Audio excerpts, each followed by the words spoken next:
Because what's the stat? Like how many episodes does or average podcast get to before they quit?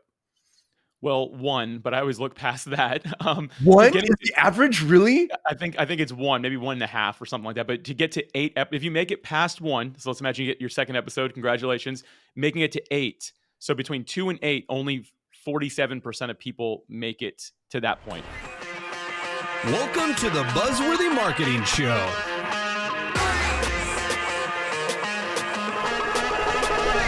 Welcome to the show, Alex. How you doing today?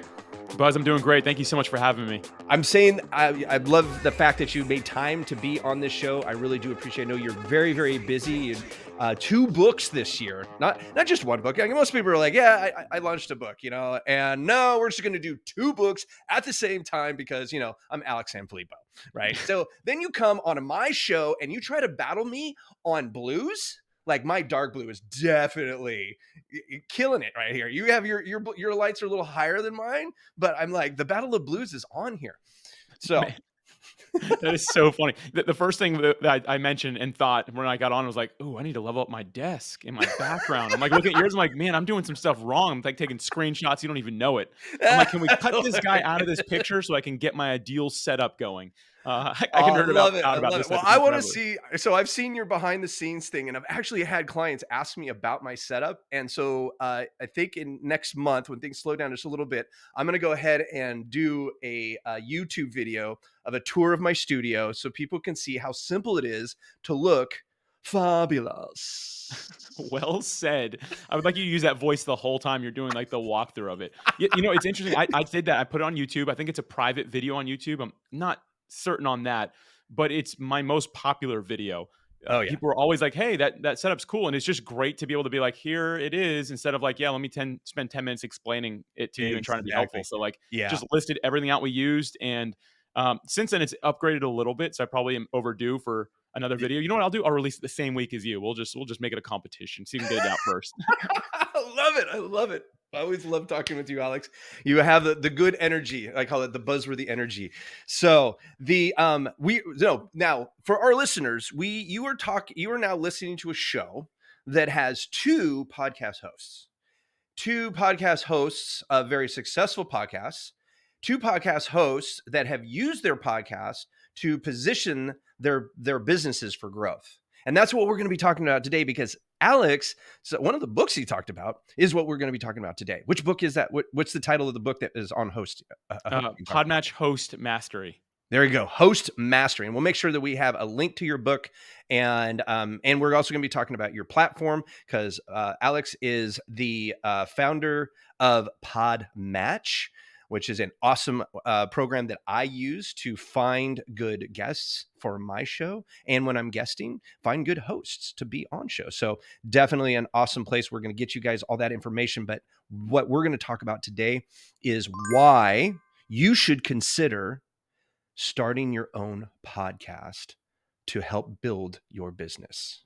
So the first question I'm going to ask is the obvious question. Why a podcast when I have a business to run and I don't seem to have a lot of bandwidth as the founder and CEO and the salesperson and the chief dishwasher and all the things that it takes to run my business? You're coming in here to giving me more homework. Why should I even consider it, Alex? Well, first off, maybe find someone to help with the dishes. That's huge. That would be helpful, right? Mic drop right there. We're done with the interview. He gave you all the information you need right there. But no, you're right. The point is, like, when you're that early entrepreneur, early business, like you are all the things. And if someone's checking this out and you're not in that lane, you're like, hey, I've already kind of delegated that stuff. There are full-on solutions where you don't have to touch anything with your podcast unless you want to be the voice on it. Mm-hmm. And if you're like, I don't even want to be the voice on it, you technically don't have to do that either. Someone on your team can. You can hire somebody.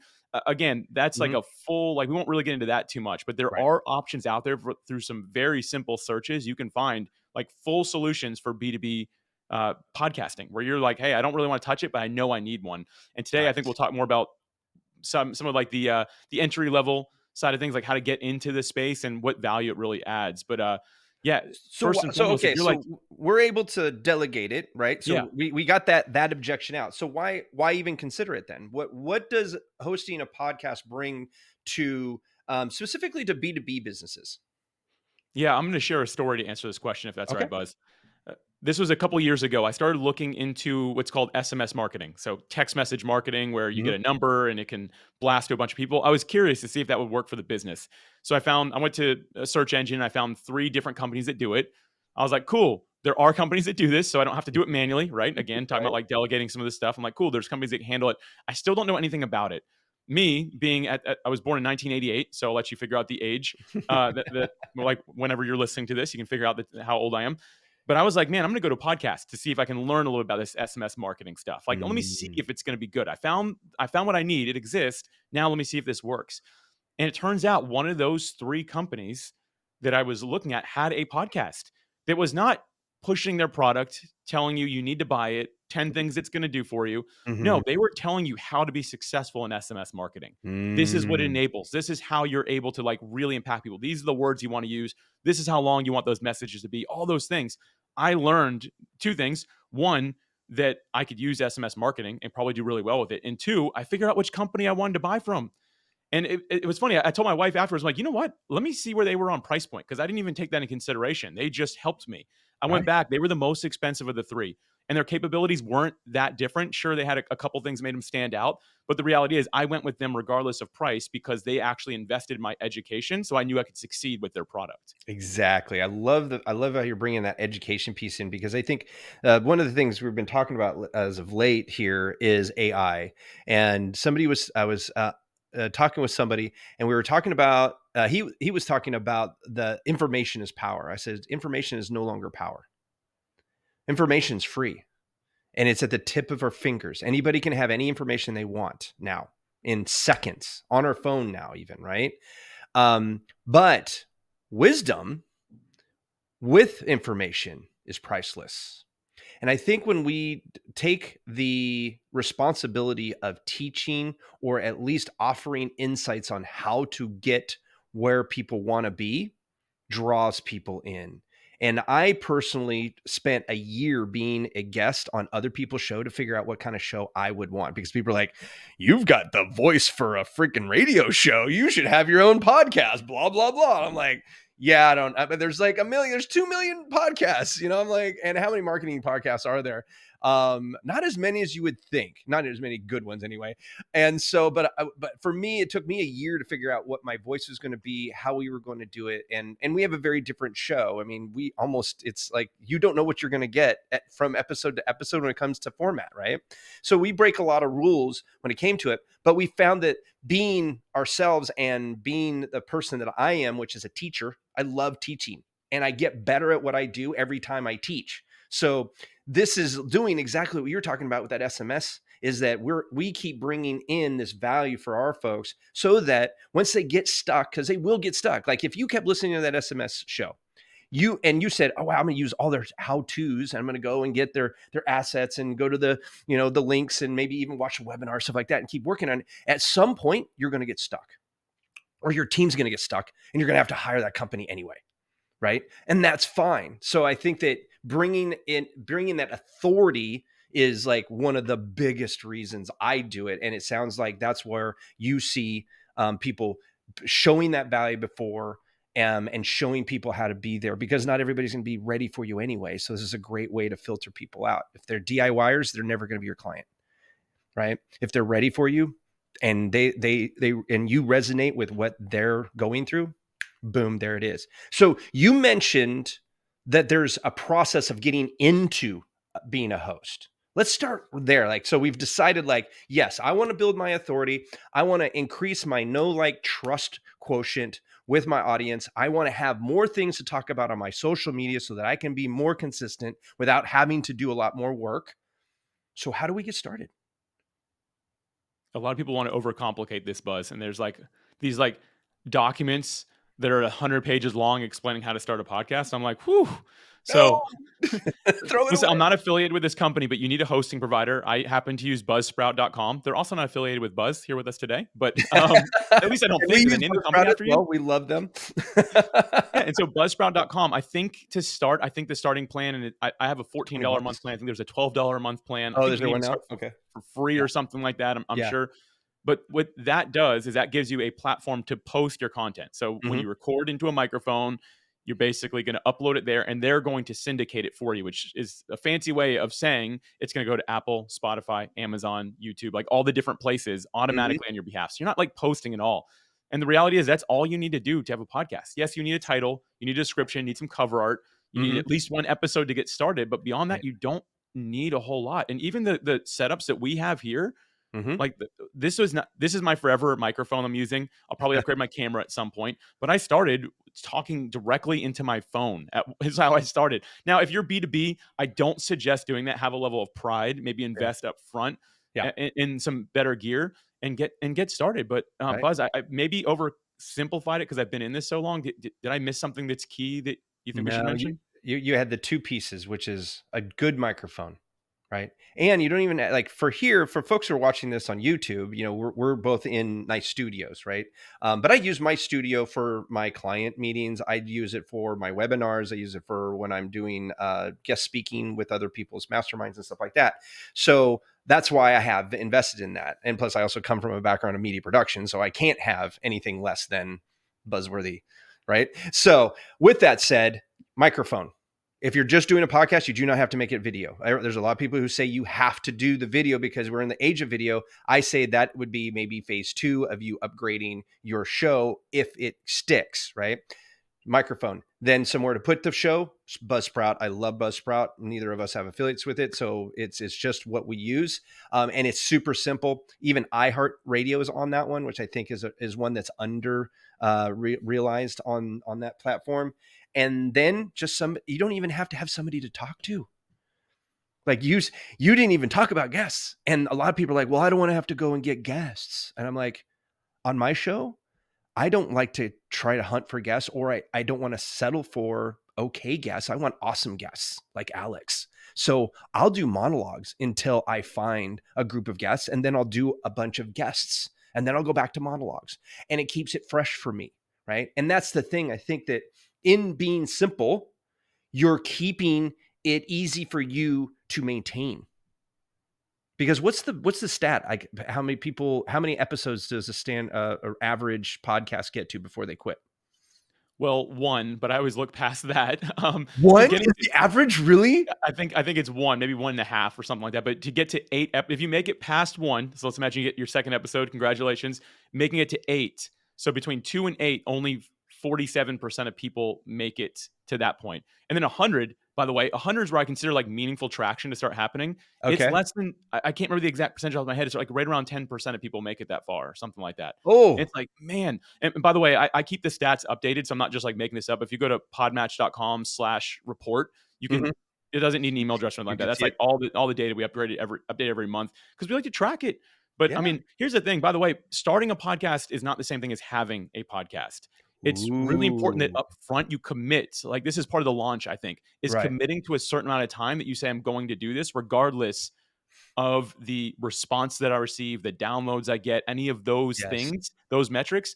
Ignore those for as long as you can, saying, I'm going to try this once a week, once every other week, once a month for 1 year before I make any decision on how to change this. Now, of course, update your format, get better at it, but just don't quit along the way because that's what is required to really be a podcaster, is to consistently release value-adding episodes for your listeners to hear. 100%. And one of the things I tell my clients is that go ahead and just get 10 episodes recorded and ready to go, and don't release them all at once. And now you're 10, and if you do it once a week, right? And I usually say people is like, I've got a client right now, they're launching their podcast and they're only doing every other week. I'm like, that's better than 0, right? So I'm like, okay, great. There's people who only do it once a month.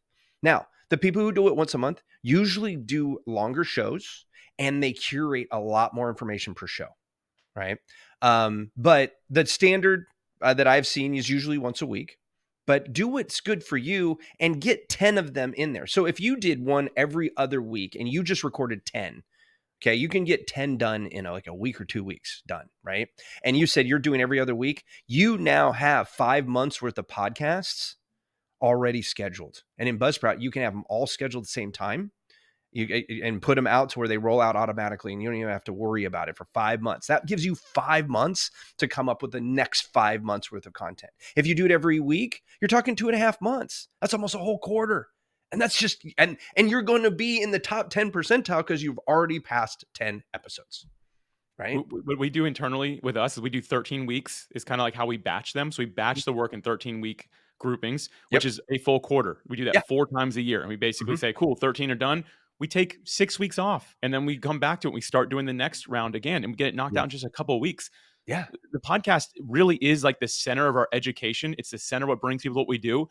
The amount of time we spend on it is so small in comparison to some of the other tasks that don't yield nearly the result. In the day, it's it's our educational wing. This is how people understand what we do, but also how to succeed as a podcast guest host, because our podcast is about podcasting. But it's just, that's the world that we live in. And man, like, it's just not taking a whole lot of time, but it's really been very valuable for a lot of people and us as well, because we have great speakers come on and share. Yeah. I want the listeners to hear what Alex just said, that it is the hub of our educational piece. Education and marketing go hand in hand nowadays. People don't care what you know until they know how much you care. Well, nobody cares more than your teachers. Period. End of story. Right? If people are willing to teach you things that they usually get paid for, that means they care.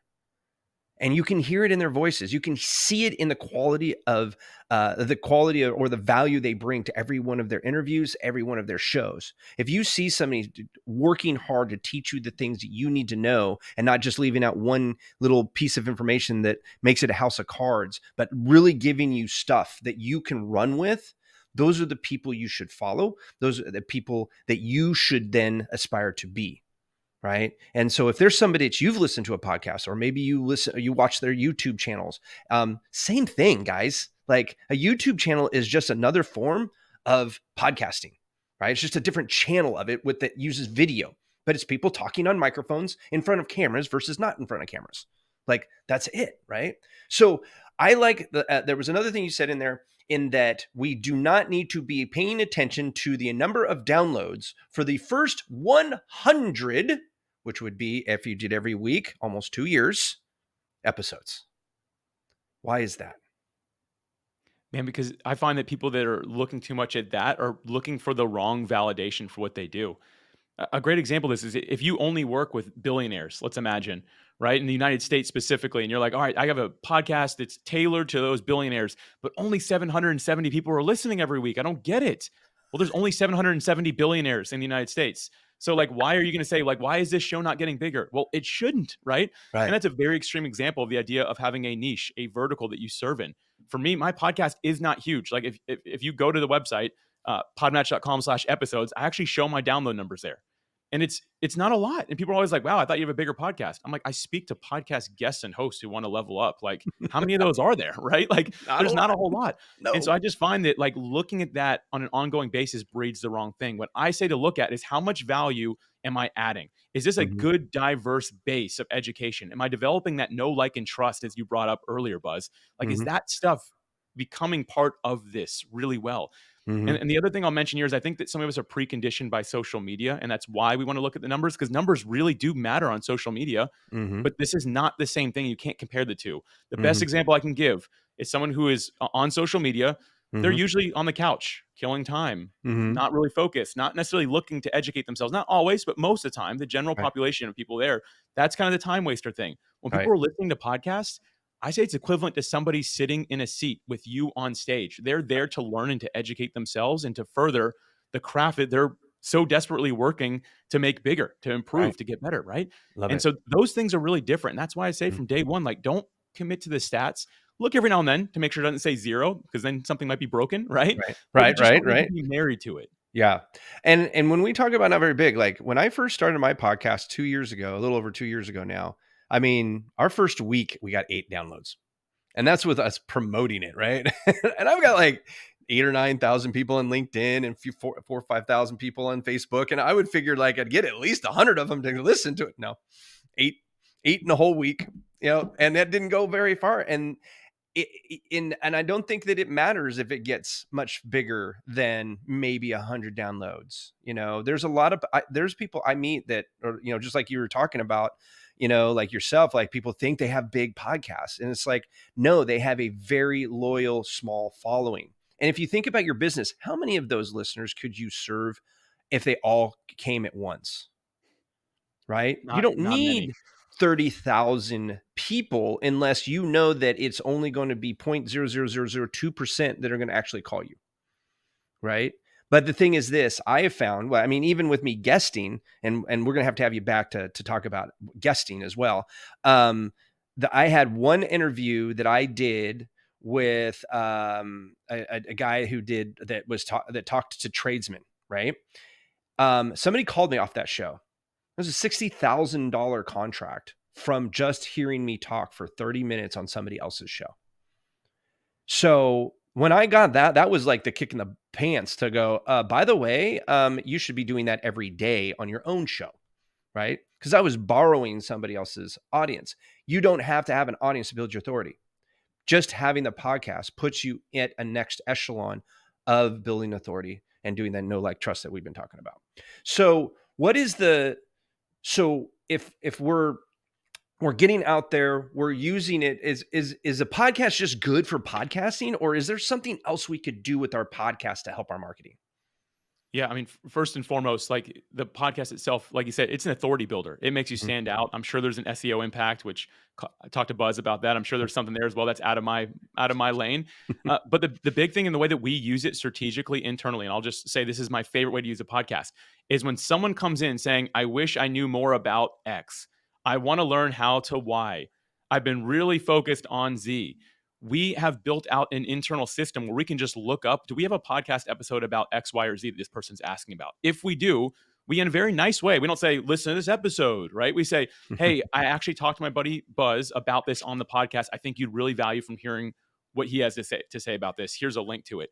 And every time it converts. And every time they're saying, what else do you do? How else can I work with you? Tell me more about your world. And we build a very relational business through this wing of very hands-on education that doesn't require extra work. The episode's out. We've built this repository, this database of hundreds of episodes now that we can use at any given moment. And to me, that's the real power of it. When people ask me questions, they don't stump me because I'm not the one giving the answer. Someone else came on my show that's much smarter than me and gave the answer. I'm just pushing people to that resource.